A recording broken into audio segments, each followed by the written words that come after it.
ఏంది 2026లో EV bike కొంటున్నారా? అయితే తప్పక ఈ వీడియో చూసేయండి. First pricing. ఈ బ్యాటరీ బండి ఒక 90 కిలోమీటర్స్ వెళ్ళడానికి 15 రూపీస్ అయితే వచ్చు. కాకపోతే నువ్వు అదే ఈవీ వెహికల్లో వెళ్ళాలంటే నీకు 30 కిలోమీటర్స్కి నీకు 110 రూపీస్ దాకా అయ్యే అవకాశం ఉంది.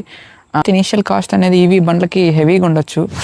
సెకండ్, ఇంకా డ్రైవింగ్ అబిలిటీ దాని విషయానికి వచ్చినట్లయితే ఈవీ స్కూటర్స్ అనేవి సిటీలో తోలడానికి చాలా ఈజీగా ఉంటాయి. లైక్ ఐస్ ఇంజన్స్లో అయితే కొంచెం డిఫికల్ట్గా ఉంటుంది. లైక్ ఆ ట్రాఫిక్లో మెనవరబిలిటీ అంతా ఇవైతే చాలా బాగుంటాయి. నా అయితే 450 అయితే షార్ట్ రైడ్స్కి అయితే ఓకే. కాకపోతే లాంగ్ డ్రైవ్స్కి అయితే కొంచెం కష్టమనే చెప్పొచ్చు. ఎందుకంటే ఛార్జింగ్ ఇన్ఫ్రాస్ట్రక్చర్ ఇప్పుడిప్పుడే ఇండియాలో డెవలప్ అవుతుంది. మెయింటెనెన్స్ విషయానికి వచ్చినట్లయితే ఐస్ ఇంజన్స్ లాగే దీనికి కూడా 4000 లేదా 5000 కిలోమీటర్స్కి ఒకసారి సర్వీస్ ఉంటుంది. ఆ సర్వీస్ అనేది కూడా చాలా మైనర్గా ఉంటుంది. Like 400 to 500. నా బండికి అయితే 600 to 750 దాకా ఛార్జ్ చేస్తారు సర్వీస్ని బట్టి. అండ్ ఫైనల్ కన్క్లూజన్ విషయానికి వచ్చినట్లయితే ఈవీ బండ్లు అనేవి షార్ట్ రైడ్స్కి, లైక్ ఒక డైలీ కమ్యూటింగ్ నువ్వు రోజు 30 to 40 కిలోమీటర్స్ ఒక ఫిక్స్డ్ ప్లేస్కి వెళ్ళాలనుకుంటే తీసుకోవచ్చు. లాంగ్ డ్రైవ్స్కి అయితే ఐడియల్ అయితే కావు. అండ్ మెయింటెనెన్స్ తగ్గించుకోవాలి, లైక్ పెట్రోల్ పైన ఎక్కువ స్పెండ్ చేయకూడదు అనుకుంటే గో ఫర్ ఈవీస్ అబ్సల్యూట్లీ.